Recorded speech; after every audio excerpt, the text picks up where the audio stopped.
আজ হঠাৎ করে দূরে কোথাও একটা ট্রেনের হুইসেল শুনলাম।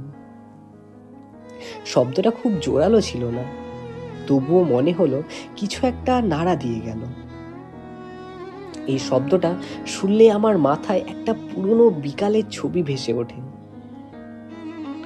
কোনো নির্দিষ্ট মুখ না, কোনো কথা না, শুধু অপেক্ষা। কিসের জন্য জানি না, তবু অপেক্ষা ছিল।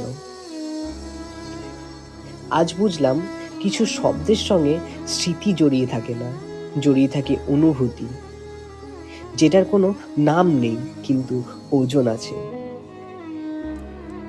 রাস্তায় হাঁটতে হাঁটতে আজ গতি কমিয়ে দিয়েছিলাম, কারণ মনে হচ্ছিল এই মুহূর্তটা যদি তাড়াতাড়ি পার হয়ে যায় তাহলে ওই অনুভূতিটাও হারিয়ে যাবে।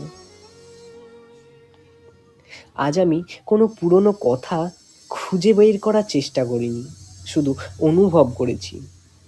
একসময় আমি এই শব্দগুলোকে গুরুত্ব দিতাম।